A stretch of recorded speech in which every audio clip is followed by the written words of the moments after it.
एक Saudi Arabia पे फिर आप देखेंगे, पहले भी मैंने ये चीज मार्क कराई थी, वो छोटा मोटा लेस एक्सप्लोसिव ड्रोन इस्तेमाल कर दिया जाए अलग अलग बात है, एक मेजर अटैक सऊदी अरेबिया पर देखने को नहीं मिल रहा है। और इजराइल पर तो इस बार ईरान फिलहाल 8 दिन हो गए हैं ताबड़तोड़ बम्बार्डमेंट चल रहा है।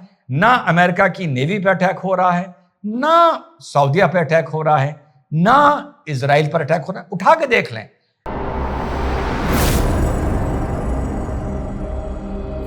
हेलो, नमस्कार, सत श्री अकाल, अस्सलाम वालेकुम। कैसे हैं जनाब साथियों? कल लेट इवनिंग से बलूचिस्तान से बड़ी खबर आ रही थी।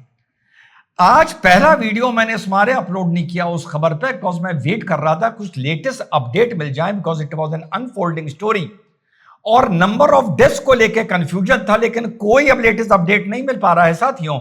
अब बिल्कुल संभवतः ऐसा लग रहा है कि पाकिस्तान ने इस खबर के बाहर निकलने पर बिल्कुल जबरदस्त रोक लगा दी है। तो साहब, बड़ी घटना है उसी तरीके की बलूचिस्तान के मस्तंग डिस्ट्रिक्ट के काटगोचा एरिया में, जो क्वेटा और कराची का नेशनल हाईवे है साथियों, नेशनल हाईवे, वहां पर घात लगाकर फौजी छुट्टी पर वापस जा रहे थे। 10 गाड़ियां थी, 10 बसेस थी, आगे पीछे जीप भी चल रही थी और आर्मर्ड कार भी चल रही थी। घात लगाकर बड़ा हमला हुआ है और लगभग सभी बसेस क्षतिग्रस्त या जली हुई बताई जा रही हैं और एक आर्मर्ड कार भी डैमेज हुई है। अब जाहिर सी बात है, कम्युनिटी गाइडलाइंस की वजह से ज्यादा हम इस पे आपको विजुअल्स नहीं दिखा सकते। घटना है ये थर्सडे की। मुझे तो अब यकीन होने लगा है कि बीएलए के पीछे किसी गैर मुसलमान का हाथ है, क्योंकि हमारे मुसलमान भाई इस तरीके से थर्सडे को थोड़ी घटना करेंगे। करेंगे तो जुमे को करेंगे माशाल्लाह, क्योंकि जुमे में ज्यादा मजा आता है मरने मारने में। तो पहले भी इसी तरह की घटना हुई थी। मैंने कहा था मुझे समझ में नहीं आ रहा ये बलूच लोगों ने जुमे को अटैक करना क्यों बंद कर दिया। याद है जब एक अटैक हुआ था एक कैंप पर, खैर अटैक तो वहां रोज हो रहे हैं, तो साहब जुमे रात। अब यहां पर मैं इस पे वीडियो बना क्यों नहीं रहा था।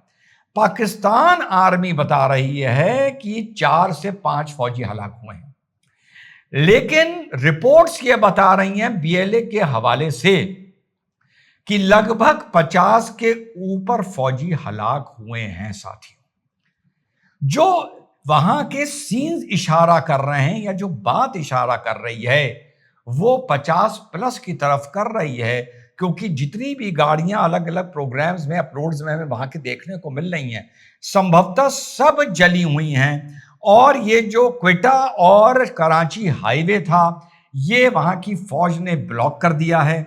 और इस अटैक के बाद, सुसाइड अटैक के बाद, स्मॉल आर्म फायरिंग भी साथ में हुई है। जो रेनफोर्समेंट पहुंच रहा था इन लोगों के लिए, उसको भी रास्ते में रोकने की कोशिश करी गई है, उस पर भी साथियों फायरिंग हुई है। एम्बुलेंसेस दौड़ती हुई नजर आ रही थी, उनको भी फायरिंग में रोक दिया गया। इस मारे हेलीकॉप्टर्स लगाए गए हैं वहां से बॉडीज को उठाने के लिए, और पाकिस्तान की फौज ने लगभग पूरा इलाका एक तरह से कॉर्डन ऑफ कर दिया है और हेलीकॉप्टर गनशिप्स लगी हुई हैं वहां पे बीएलए के लड़ाकों को ट्रैक करने के लिए साथियों। 10 बसेस का, और ये फतेह ग्रुप इनका है। एक तो मजिद ग्रुप आपने नाम सुना होगा, ये फतेह ग्रुप है, फतेह स्क्वाड सॉरी, उसने इस अटैक की जिम्मेदारी ली है।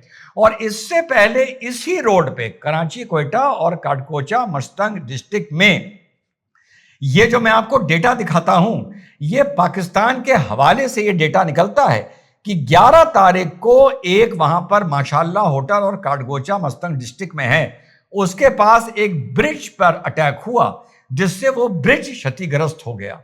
उससे पहले आप लोगों को याद होगा वो शारिक मंगल का जो हेडक्वार्टर्स था, जो डेथ स्क्वाड है पाकिस्तान का, वहां पर उसके घर पर अटैक हुआ था जिसमें 34 लोग 11 जुलाई को मारे गए थे साथियों।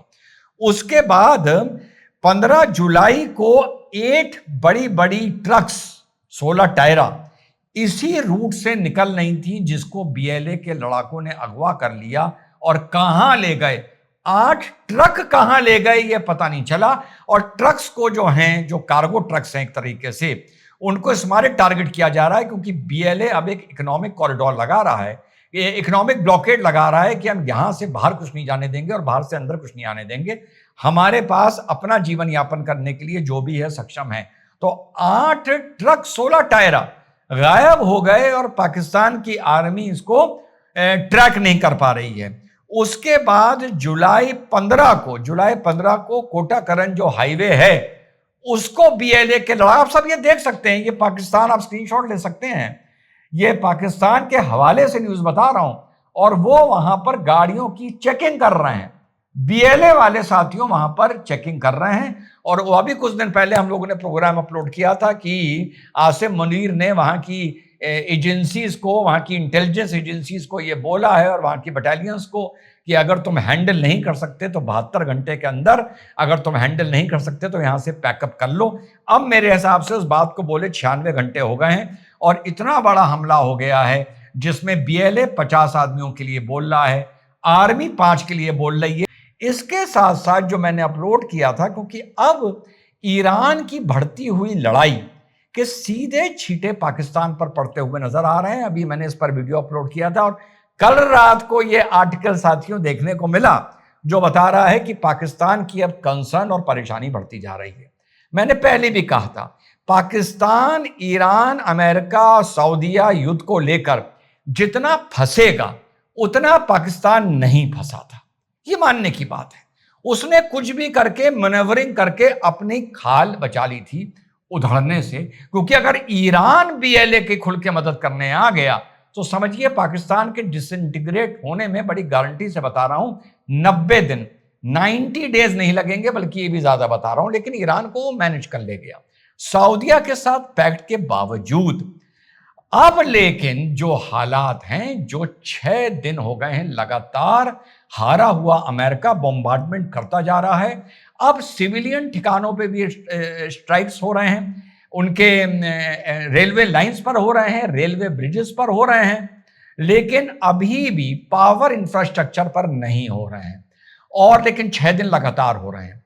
अब ईरान ने हूथी से बोल दिया है कि अगर हमारे पावर स्ट्रक्चर पर अटैक होता है तो आप रेड सी की स्टेट में ब्लॉकेड लगाइए।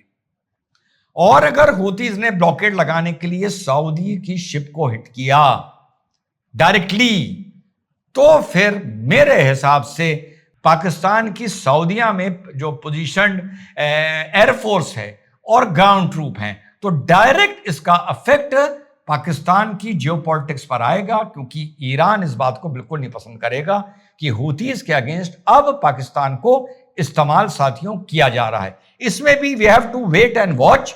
आगे उछल के मैं नहीं बोलता हूं रेटोरिक में कि 3-4 दिन में पता चल जाएगा कि पाकिस्तान इसमें इन्वॉल्व हो रहा है या नहीं हो रहा है। साथ साथ फिर से आप लोगों की तवज्जो एक तरफ चाहूंगा कि खुला अब अमेरिका के एयरक्राफ्ट कैरियर्स वहां पर खड़े हुए हैं, जिन 22 शिप्स का मैं बार बार नाम लेता हूं, फ्रिगेट्स हो गए, डिस्ट्रॉयर्स हो गए, एयरक्राफ्ट कैरियर हो गए, सब मिलाकर वो फिर इनके पास आ गई हैं, इनके स्ट्राइकिंग डिस्टेंस में आ गई हैं। इस बार जितना भी पलटवार आप देख रहे हैं वो हो रहा है, वो ईरान का मिडिल ईस्ट मुस्लिम कंट्रीज पर हो रहा है। इस बार बहुत ही अजीब सी बात है कि एक सऊदी अरेबिया पे फिर आप देखेंगे, पहले भी मैंने ये चीज मार्क कराई थी, वो छोटा मोटा लेस एक्सप्लोसिव ड्रोन इस्तेमाल कर दिया जाए अलग बात है, एक मेजर अटैक सऊदी अरेबिया पर देखने को नहीं मिल रहा है। और इजराइल पर तो इस बार ईरान फिलहाल 8 दिन हो गए हैं ताबड़तोड़ बम्बार्डमेंट चल रहा है। ना अमेरिका की नेवी पे अटैक हो रहा है, ना सऊदीया पे अटैक हो रहा है, ना इजराइल पर अटैक हो रहा है। उठा के देख लें, मुझे चाहने वाले भी और मुझे गाली देने वाले भी, ना इजराइल पर अटैक हो रहा है। पता नहीं अंदर क्या खिचड़ी पक रही है। जितना समझूंगा ऑथेंटिक न्यूज आप लोगों तक लाता रहूंगा, जितना नहीं समझूंगा आप लोगों से कह दूंगा समझ में नहीं आ रहा है। इधर पाकिस्तान के ईरान से रिश्ते बिगड़ना, वहां पे स्टेज पहुंच गई है, इधर बलूचिस्तान का अपने आप को इंडिपेंडेंट डिक्लेयर करना और एक अलग नेशन घोषित हो जाना। Let us wait and watch कि आगे ऊंट किस करवट बैठता है। जय हिंद, वंदे मातरम, खुदा हाफिज़।